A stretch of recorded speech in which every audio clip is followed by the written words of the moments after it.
नमस्कार। आज हम आपको मस्तिष्क की बहुत गंभीर प्रतिक्रिया के बारे में बताते हैं। Life is a challenge at every step. Dare it, accept it. चुनौतियां हर कदम पर हैं, हमें इसका मुकाबला करना चाहिए और इसे जीतना चाहिए। चुनौतियां अगर भय उत्पन्न करती हैं तो आप हार जाते हैं, और अगर आप अपने अंदर भय को खत्म करते हैं तो आप चुनौतियों को जीत जाते हैं। आज आपको एक भगवान श्री कृष्ण की लीला के बारे में कहानी बताते हुए इस बात को स्पष्ट करता हूं। एक बार भगवान श्री कृष्ण और बलराम दोनों वन में जा रहे थे। अंधेरा हो गया, घनघोर वन था। कृष्ण जी ने कहा, बलराम, रात का समय यहीं व्यतीत करते हैं, सुबह होगी तो हम चले जाएंगे। बलराम जी हाँ करते हैं, बैठ जाते हैं। समस्या आती है कि घनघोर जंगल है, हिंसक पशु भी हैं, मैं जागूंगा तुम सोओगे, जब मैं सोऊंगा तुम जागोगे। ठीक है, भगवान श्री कृष्ण सो गए, बलराम जी जाग रहे हैं। तभी एक भयंकर आवाज, एक भीमकाय असुर टाइप प्रकट होता है। वो चिंघाड़ता है। बलराम जी डर जाते हैं। जैसे बलराम जी डरते हैं तो उस राक्षस का वजूद बढ़ जाता है, आकार बढ़ जाता है, और बलराम जी का आकार छोटा पड़ जाता है, छोटा होने लगता है।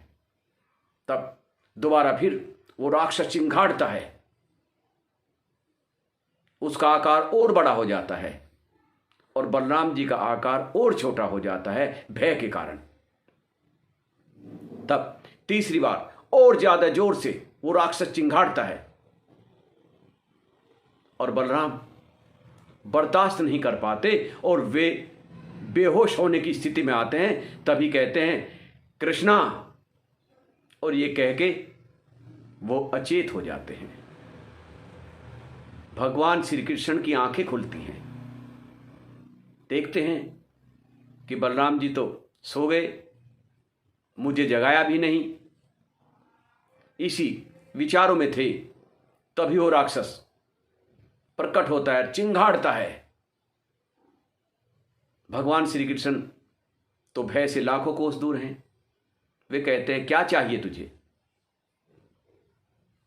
वो भयभीत नहीं होते।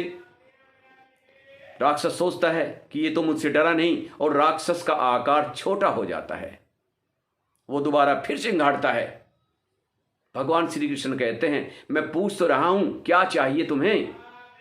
तब वो फिर चिंघाड़ता है और उसका आकार और छोटा हो जाता है, यहां तक कि जब तीसरी बार चिंघाड़ता है तो भगवान श्री कृष्ण उसके छोटे आकार को अपनी धोती में के एक पल्लू से बांध लेते हैं, कमर में बांधते हैं और सो जाते हैं। सुबह आंखें खुलती हैं। बलराम जी बताते हैं कि मेरे साथ रात ऐसा घटित हुआ, उस राक्षस से मुझे डर लगा, जबकि मैं कभी किसी से नहीं डरा, लेकिन उस राक्षस से डर लगा, न जाने कैसा था वो।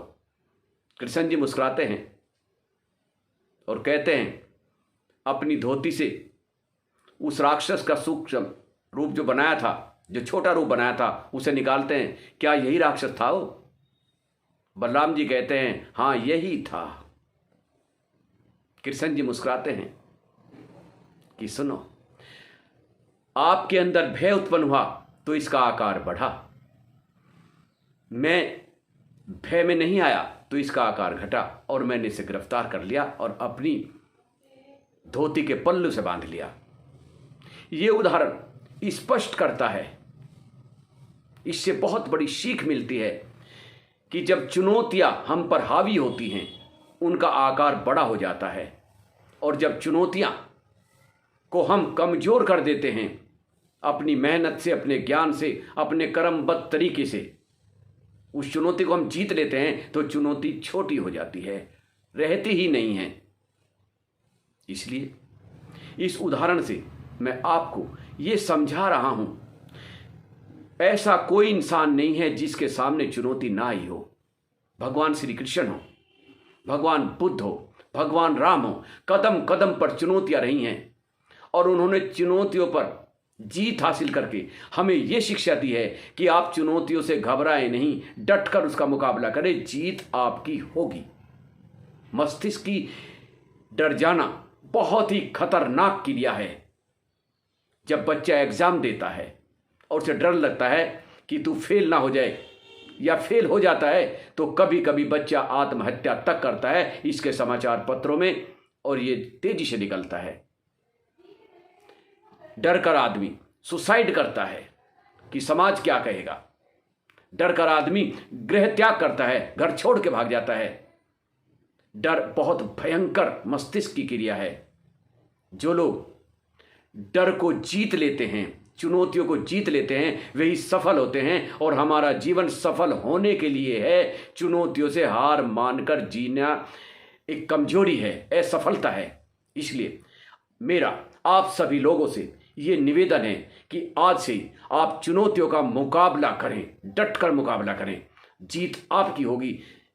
यदि आप जीतते हैं तो आप सफल हैं, अन्यथा आप असफल हैं, और असफल जीवन जीना कायरता है। इसलिए आप सब लोग अपनी चुनौतियों को डटकर मुकाबला करें, जीत आपकी होगी। अपने मस्तिष्क की इस क्रिया को निगेटिव के बजाय पॉजिटिव बनाएं और अपने लक्ष्य को हासिल करें। मेरे शब्द सुनने का आपका बहुत बहुत धन्यवाद। परमात्मा आपको सुख संपत्ति दे, आपके परिवार को तरक्की दे। इसलिए आज से ही आप अपनी मस्तिष्क की इस भयंकर क्रिया का परित्याग करें। धन्यवाद।